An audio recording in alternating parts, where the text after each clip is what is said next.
Welcome to the Polymer Science Podcast. I am Dr. Alicia Blatis. And I'm Jacob Scheckman. In this podcast, we'll be speaking to researchers from around the world and talk to them about how their work is improving our daily lives.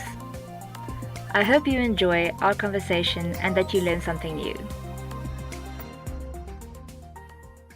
All right, hello and welcome everyone. This is Jacob Scheckman and you're listening to the Polymer Science Podcast. My guest today is Dr. Katrina Knauer, USM alumni, former friend, still friend. I'd say we're still friends, right, Kat? Still friends. Yeah, I'd say we're still friends. Okay. So, and you'll notice that I often call her Kat. I might call you Dr. Kat just for funnies, but I like that. Kat and I have known each other for a long time.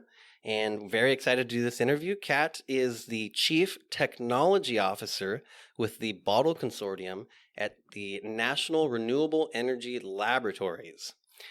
That's a heck of a title and a lot of things involved, Kat. Tell us what I just said, please. Okay, well, it sounds way cooler than it actually is sometimes. Don't get me wrong. I love telling people I'm the CTO of something.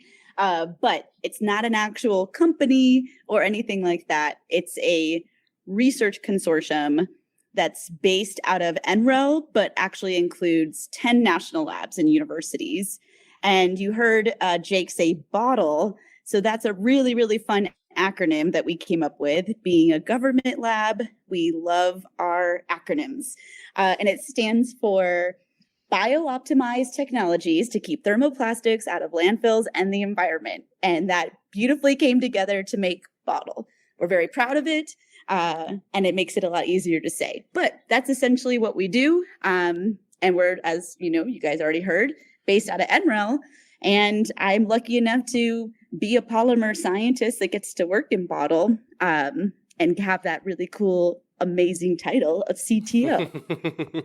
Yeah. What the ultimate coincidence, I guess. Or I get you guys had to work to come up with the appropriate acronym there, but man, can't believe that works so well. So you told us what BOTTLE stands for. I'm going to read it one more time from the page. Bio-optimized technologies to keep thermoplastics out of landfills and the environment. So this is obviously a general phrase for a huge process that is going down at NREL and NREL right now, the National Renewable Energy Laboratories. How do you start with this? Is it literally an order of the word? Like, okay, we need to decide what is bio-optimized technologies. How do you go about optimizing these technologies to keep thermoplastics out of landfills? Yeah, it's a great question. And it includes a lot of different sciences kind of all coming together, working in tandem together. So we're actually not just polymer scientists in BOTTLE. We're, as the title says, trying to bio-optimize processes and technologies to break down these complex waste streams. But I guess the way I would say we broke down our approach to something so challenging, so all-encompassing, this huge, world problem, is we tried to break it up into three major research pillars. And so the first pillar, the kind of big, the one at the top, if you think about it as a triangle kind of flowing down, is deconstruction. And basically this means we're trying to figure out ways to take these complex polymers and formulations and composites that are going into our waste streams and deconstruct them back into useful chemical building blocks. And we like the word deconstruct instead of saying things like recycling, chemical recycling, advanced recycling, all these terms kind of coming out on the scene, because believe it or not, people tend to get really mad about which words you use when you talk about recycling and will abruptly approach you at the end of your talk and say, that's not true chemical recycling. And regardless of all that, that's why we kind of focused on this bipartisan quote, if you will, word of deconstruction. And another part of that being, that's exactly what we have to do with these materials, because no plastic that you deal with today exists as a single polymer chain. They're actually really meticulously designed to be perfect formulations that work together in a soup of additives and fillers and dyes and pigments, along with the polymer to meet a performance metric. And so we have to deconstruct not just a polymer backbone, but all these other components that come along with it. So it's a pretty complicated step to do that. And we say it's bio-optimized because we're trying to look beyond just kind of conventional depolymerization technologies that have been around for a long time and offset some of the energy requirements by bringing in biology to help us. So we think there's actually a lot of really cool opportunities to combine chemistry and biology into integrated processes together instead of always trying to silo the two so separately from each other. And so that's why we call it bio-optimized, and that's where that came from. So there's that big focus on the word deconstruction instead of recyclable polymer or recycled material. Now, I talked to Dr. Barney Grubbs last week, and he also used that word deconstruction for the same focus. And I want to ask you the same thing. What are the benefits of being able to deconstruct these polymer materials that might end up in the landfill or something into these raw ingredients? Yeah, so the benefits come from this idea of this concept of a circular economy. You know, once we take oil out of the ground, can we keep those carbons circular as long as possible? And the reason we want to deconstruct these formulations back down into chemical building blocks instead of just melting them down and reprocessing them, which is conventionally how we've recycled plastics for the last several decades, is because, as many probably know, that current recycling system and infrastructure leaves a lot to be desired, and our rates continually are low on an annual basis. We recycle approximately, this number changes all the time, so please don't quote me directly. It's but recording, roughly, so it is a direct quote. That's true. We're recording right now. But okay, well, all of you out there, this number changes a lot, but it's roughly about 9% of all plastics are recycled per year, those individual plastics.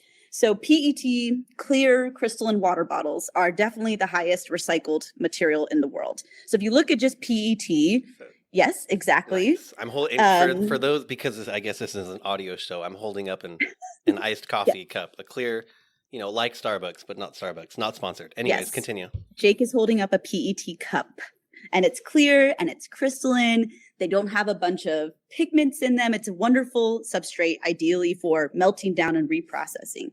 And the PET numbers they also vary on an annual basis because it depends on demand from the supply chain, and it depends on polymer producers and the prices they're putting on virgin material. It depends on governments who are regulating taxes on virgin material versus recycled content.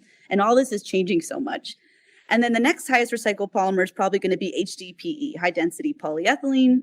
These are the more rigids. It's like a laundry detergent bottle, a shampoo bottle, things like that. Have a pretty high recycling rate because they're bulky items, easily separated, and they're rigid. And so you don't have this really thin, small format. Is this... Actually, look on the bottom of that. Is that polycarbonate or is it HDPE? No, it is HDPE. Oh, nice. Okay, well, Jake is now holding up an HDPE Gatorade bottle. So we're having so many examples shown here. But that's also around, that those rates will vary from 20 to 30% recycling rates per year. And so as you start combining the differentiation in these rates amongst these different polymer families, this is going to change your overall recycling rate. But looking across the highest produced polymers of the world, which are the polyolefins, so polyethylene grades and polypropylene grades, with PET coming in next, and then probably polystyrene and PVC. And this is why we see such variations in world recycling rates on an annual basis, because demands of those materials are always kind of fluctuating in tandem with each other. And on top of that, recycling as it stands now, it's so limited by collection, sortation, and participation from consumers. And you've seen in the last couple of years, there's been a lot of media about how recycling's broken. And I'm not saying that's wrong, because it is a broken system if you look at it as it stands today. But there's so many people trying to make it better. So when we get these stories out into the media that are like, your material will never be recycled, I think it makes consumers feel like they don't even want to try to participate and put things in the recycling bins, which is quite sad because people like myself trying to make these technologies that will deconstruct these materials and keep these carbons circular, these companies who could invest in that are so nervous about consistent feedstock because consumer participation fluctuates so much as well. So these are the reasons why numbers are low, and also why they fluctuate so much. And the ranges are usually anywhere from 3% to maybe 15% global overall recycling rate of all plastics. Wow. So there's just a ton of different factors that go into how that overall recycling rate changes. And I totally agree. I'm with you. I mean, it doesn't help that I live in South Mississippi and recycling isn't important here as a as a state. But I'm for sure affected by hearing all from left and right that recycling processes that we deal with don't often help, and so it makes me less inclined. So Yep. You've mentioned a few different specific polymers: high density polyethylene, polyethylene terephthalate, the polyolefins, polyvinyl chloride. It sounds like we are going to need to, or do we need to change from this original library of polymer sources to generate new plastics from different polymers to be able to achieve what Bottle is aiming to do? Yes, absolutely. And that is short answer, yes, 100%. Long answer is in Bottle as well, in tandem with trying to develop these plastic deconstruction and upcycling technologies so that we could start making a dent on the exorbitant amount of waste streams we're creating today. In tandem with that, we also have a major pillar in Bottle that we call redesign. And the concept here is, okay, now let's go back to the drawing board and figure out how we turn off this spigot. What do you call it? Spout. Where the water comes out, as an analogy. Close the spigot, I so think? Yeah, that maybe? Sounds right. We got to close it. Turn off the tap. There, that works. Turn off the tap. Yeah, okay. And so the concept behind redesign is, if we look back 70 or so years ago, when we discovered polymers and we started making plastics, and everybody was like, holy crap, this is the most amazing material we've ever seen. It's so cheap, you can throw it away. And we started mass producing it and single using it. And we never built out a recycling system for this material. And we never designed these polymers to be depolymerizable or deconstructible. That wasn't the point. When you look at a carbon-carbon backbone of polyethylene, you're like, this is perfect as it is. It's not supposed to come apart.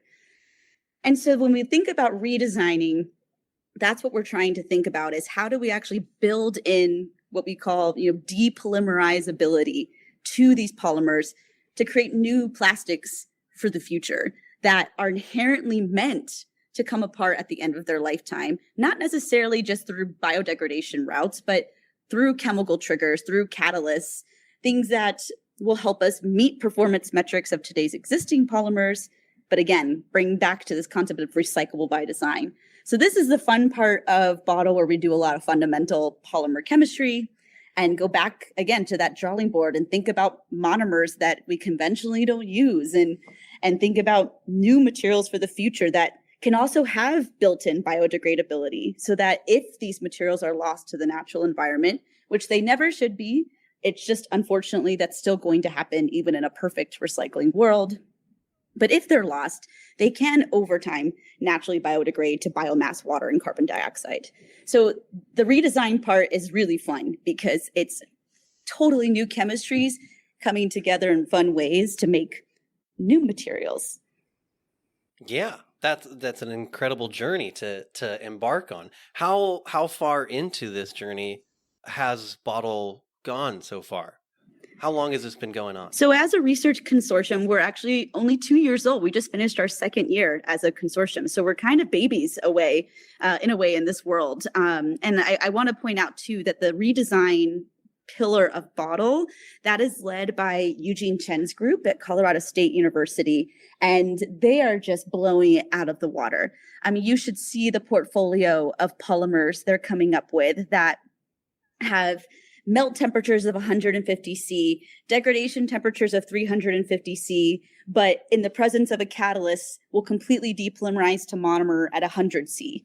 And if you compare that to something like polyethylene, right now, as the way those materials stands, if you want to deconstruct polyethylene via just heating and catalysts, you're required to usually go up to temperatures of 500 C or higher. Because again, carbon-carbon bonds like that don't want to break.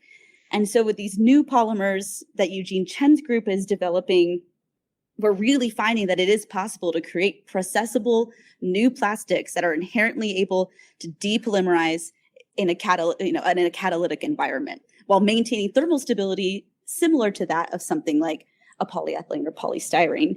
And so they're killing it and they're doing an amazing job. And basically over the last 2 years, what we've done in BOTTLE is took the approach of let's make a whole portfolio of things from rigids, things from flexible films, things that could be used in cosmetics applications, things that can be used as adhesives, elastomers, and have kind of new polymers for each of these areas. And now going into our 3rd year as a consortium, we're now starting to narrow down, okay, which one of these from an economic point of view, life cycle assessment point of view, which one of these polymers are just kicking butt in every metric. And we're hoping over the next 2 years or so that we're going to start demonstrating feasibility and scalability of some of these materials and hopefully start getting the attention of polymer producers that might be interested to think, okay, maybe it's time that we invest in a recyclable-by-design material. So that's kind of where we're at right now in that space. Are the work by Dr. Chen and his group, has this been published? Are you able to tell us anything about that? Oh yeah, we've got amazing publications. I mean, they are just a powerhouse of new polymers. It's incredible. Excellent. Well, let's talk about that. Tell us about these new polymers. They're not HDPE, they're not PET.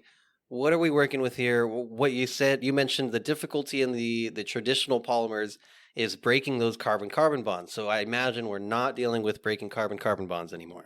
Right. If you look at some of these materials, you're going to see a lot of the common functionality will be esters. A lot of these will be polyester based. And I will probably point out as one of the shining star examples that came out of BOTTLE and was led by Eugene are what we're calling designer PHAs. So for those of you who are not familiar with these types of polymers, their PHAs stand for polyhydroxyalkanoates. They're actually already commercially available materials on the market today, made by companies like Danimer, which just acquired Novomer. And PHAs are considered the most, quote, biodegradable polyester that is commercially produced as it stands today. So PHAs, the way we make them now, are bacterially derived. So they are synthesized inside a bacteria and they are recovered in that fashion. And the bacteria pathway, as you can imagine, is low energy. It's a natural pathway. These are natural polymers. There's a lot of cool things about them. But these particular PHAs that are bacterially derived suffer from usually poor mechanical properties. They're definitely not performing as well as, say, a polyethylene, but there's a lot of work being done to try to modify the bacterial approach with, different feedstocks and bring in new functionalities there. But we decided in BOTTLE that we also wanted to look into synthesizing PHAs ourselves. And the cool thing about synthesizing a PHA yourself is you get to impart control over the stereochemistry. And as many of us know as polymer chemists, stereochemistry of a polymer means everything. And polypropylene is one of the, most amazing examples of that. So if you think about... Wait, for those who are not a polymer chemist, what is stereochemistry and why does it matter in what we're doing? Okay, so stereochemistry is basically where the bonds in a 3D dimension are going to go. So if you think about polypropylene, it's very much like polyethylene, but it has a third methyl group off the backbone. And so this gives it different properties from polyethylene, but some similarities at the same time. So depending on whether that methyl group on the polypropylene backbone is going to be atactic or isotactic or random, it will be a completely different polymer. And it's amazing. So you're not changing the chemistry of polypropylene at all. It is the same exact chemical backbone. It's just where that bond is going to exist. You guys can't see my hands, but I'm kind of like moving my hand around in this like 3D dimension. Where the bond orients itself relative to the next segment of the chain. Yes. This is what makes all the difference. And so atactic, for example, polypropylene will basically be a goo. It's you can't even use it. Well, isotactic polypropylene, which is what we use on the market today, is a rigid, amazing, high melting temp polymer. And so this is what inspired BOTTLE and Eugene's group to look at stereochemistry in PHAs. And so what's really amazing is last year they synthesized a series of these PHAs based on these really cool diolide monomers. So the diolides can be derived from succinic acid. So you're actually still using a bio-based monomer, which is also pretty cool. So you're not losing the bio-derived content of that polymer. So from succinic acid, we can create these diolide monomers, which are essentially these cyclic monomers. And for those of you who are not polymer chemists out there, we love ring opening polymerization because it's the easiest polymerization ever to do. And you get to impart a ton of stereo control over that type of polymerization through the catalyst that you choose. And so Eugene's group synthesized basically 4 different PHAs with different stereochemistry and found that PHA number 1 matched the mechanical performance of polyethylene. PHA number 2 matched the mechanical performance of polypropylene. PHA number 3, super high melt temperature. PHA number 4, ABCD. So this was published in Science actually last year, which was an amazing accomplishment by that group. I am not on that paper. I'll be the first person to tell you guys this. If I was, I'd be super stoked. But this was before my time at BOTTLE. I've only been within the research group for a year. But this is just giving an example of something so simple that it's amazing and hasn't honestly been done before. And these polymers are remarkable. I mean, they're truly behaving like a polyolefin today while maintaining biodegradability in the backbone. And also because of the ester functionality, they're really easy to unzip and depolymerize back into respective monomers. So that's a cool example. You guys can find that work that's published and available, and it's pretty awesome. Awesome. We'll get a link to that in the show notes later because we do that sort of thing now. Cool. You talked about BOTTLE Consortium having 3 main pillars. Yes. One of them being redesign. Can you tell us again what the other 2 were? Yes. Yeah, we jumped around a little bit, which is totally cool. I like that because I feel like we always save redesign for last when it's one of the most important ones. But the other 2 pillars are, one is what I mentioned at the beginning, which is deconstruction. And that is where we're looking at both chemocatalytic and biocatalytic. So essentially, how do I word this? Synthesize catalysts versus enzymes to take apart these polymer backbones in the lowest energy pathways possible. And then that funnels into our second pillar, which we call upcycling. And this is honestly becoming like the world's greatest buzzword right now. People are calling everything they do upcycling. So I do feel like when I say it, people are kind of just like, okay, another upcycling. But it is the idea, to me, upcycling actually means more separations in chemical engineering, which is because, as I mentioned in the beginning, when we deconstruct plastic waste, not just, model compounds, but real waste streams, they're not going to just be the monomers. They're going to be mixtures with all these other components that come through. So you get this kind of soup of a mess that there's a lot of monomer in there and it's valuable and you want it, but you have to get it out and isolate it and purify it from that soup. So upcycling really has morphed into what are the best downstream separations, unit operations, what kind of chemical engineering can we apply to isolate these monomers from the waste and reuse them in a circular fashion? And that is really challenging. This is where your economics and your energy analyses kind of start going haywire because it's not that hard to take apart polymers on a chemistry level. We have a lot of ways we can do that. But the hard part is then, okay, once you have the mixture of molecules, what the heck do you do with it? And that's tough. And, things like conventional distillation is really energy intensive and it's really expensive. So a huge focus of BOTTLE, we have amazing separations people. And my degrees are engineering, but I'm definitely a chemist. So I feel like I am so impressed by these people who really, truly know separations engineering. But we're trying to bring in kind of unique pathways to isolate these monomers using countercurrent chromatography, which is super cool and is a new kind of pathway that essentially uses something similar to liquid extractions to separate out 7 different molecules from each other, or other membrane separations and things like that require less energy. So that's kind of what upcycling has become. How do we get these useful chemical building blocks out and in a pure enough way that polymer scientists can use them, because you can never, that's one thing that was pounded into our heads in grad school, is you can't make a good polymer unless you have the world's purest monomer. So that's so important to do. So those are the two other big research pillars of the consortium. Which were deconstruction and separation. Yes, which is not called separations. It's called upcycling, but it's basically separations. Upcycling. Okay, yes. Okay. So deconstruction, upcycling, and redesign. And redesign. The three pillars of BOTTLE. Yes. Well, I realized that we started talking about BOTTLE and what all of that was as soon as we got started in the interview, basically right after I said that I would start with questions about you. So let's talk about you, Kat, CTO of the BOTTLE Consortium. Polymer scientist, how did you find your way? How did you find polymer science? Because for certain, for me, I was like a random slide in Gen Chem, and I was like, hey, that sounds kind of cool, and it took off from there. So how did you find polymer science? Yeah, Jake, I think your origination story is probably similar to a lot of us. We're that kind of generation that polymers started getting really cool, and we all just had some day that was like, oh, that seems neat, and that just kind of defined the rest of our paths. And for mine, it was at Florida State.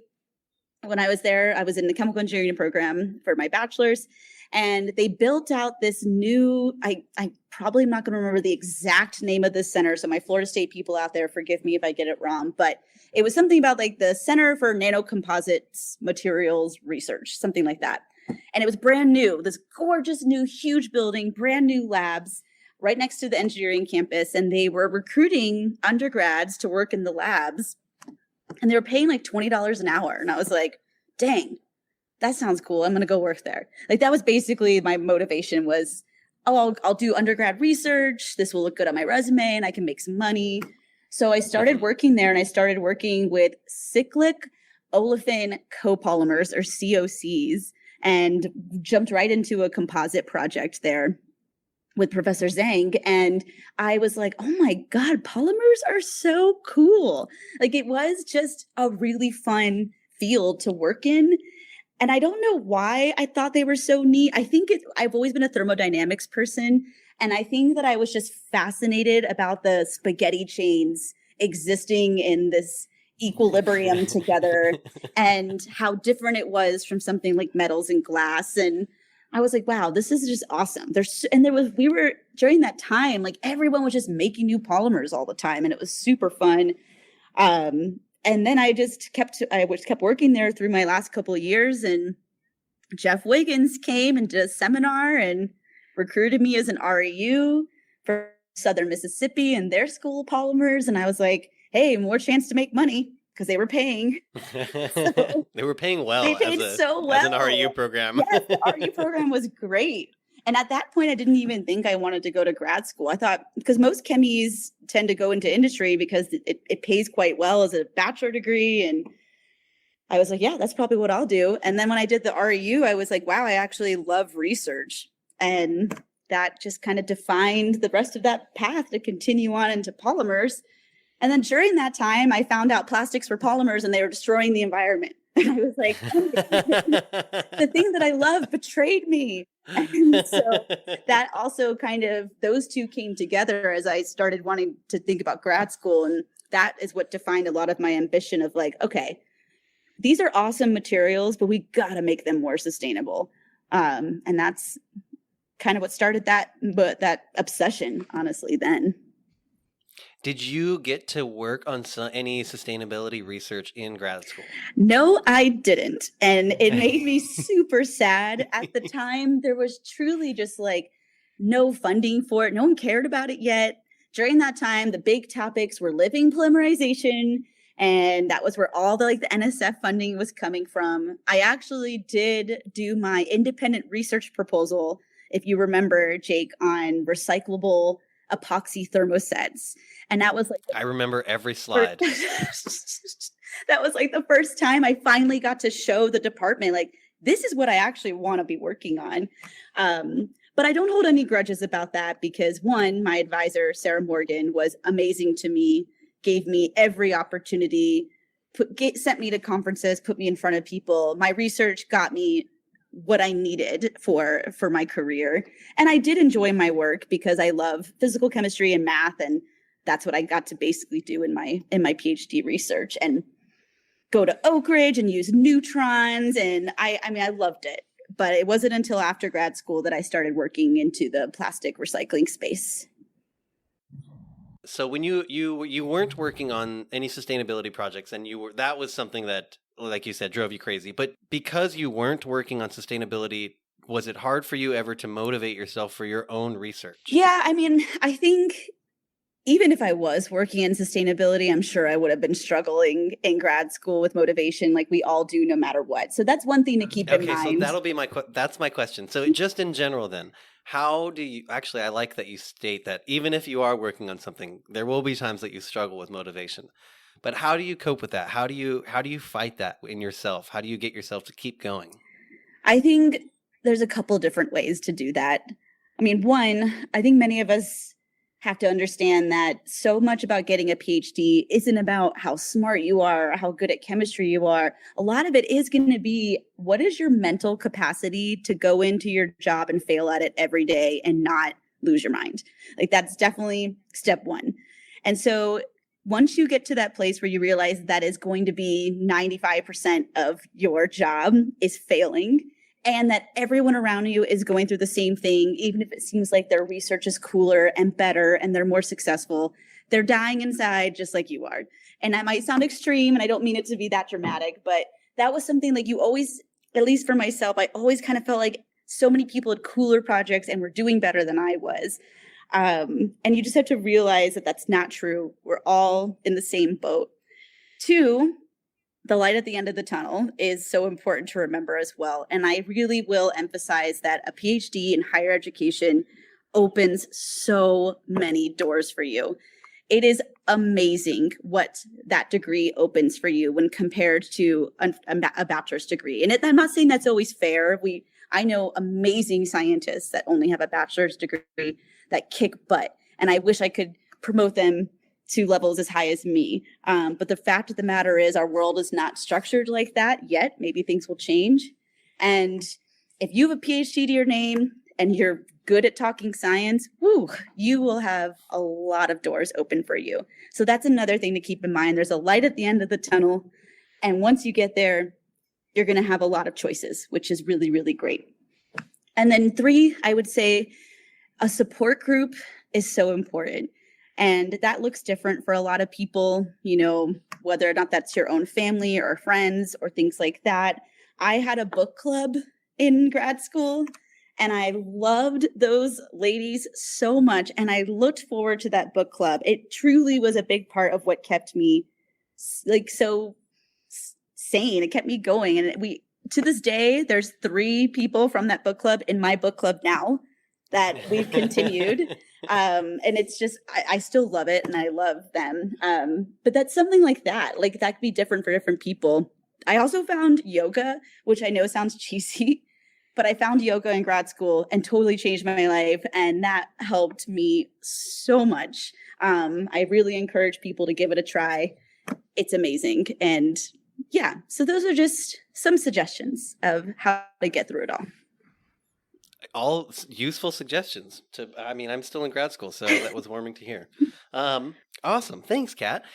My last question, is there anything else about BOTTLE that you would like to add that maybe we didn't talk about? I think what I'd like to add, it might be more of a PSA than a plug for BOTTLE, but BOTTLE and many consortiums like BOTTLE, because we're not totally unique, there's actually quite a bit of centers that are similar to us working really, really hard to help solve this problem. But at the end of the day, it won't matter unless we have local communities and counties and states and cities and all of that participating and supporting their recycling programs. And these programs are tough to maintain. They can be expensive. And a lot of towns and municipalities in the US have given up on it. And it's really sad because if we have the feedstock, the economics will ultimately make sense, but we need people to participate until that happens. So I would put out into the world to get involved locally, to find out, how you can support your local waste collectors. What does this mean? How can you recycle better? What does your local MRF, which is the recovery facility that takes your recyclables, actually take? Because there's a lot of wishful recycling, which is when people put things in a bin because they're like, well, I don't know if this can be recycled, but just in case, I'll put it in my recycling bin. That's actually the exact opposite that you should do. And if you're in doubt, put it in the trash, because if it's not supposed to be recycled, it actually contaminates those waste streams. It makes it more difficult for the sorters and collectors to sort out. And it's so unfair that this onus is on the consumers. But the fact of the matter is it is right now. So educate yourselves, find out how to recycle properly. It's going to be inconvenient. Are there specific, like, if I was like, you know what, I know right now that I don't know enough about consumer recycling, things like that. Where online, I assume, do I start in finding that information? So the first thing you would try to do is find your county's what's called a MRF, and that stands for Municipal Recovery Facility. They usually have a website with directions on what they will take, what they won't take, and then if there is special recycling, how you can drop it off, how you can get rid of, contaminated home cleaning products, paint cans, batteries, all that stuff that's a little bit more special. They'll have it on there.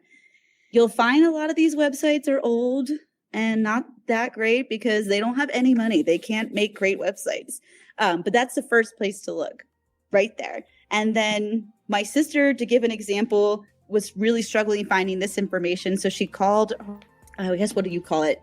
The city government, City Hall.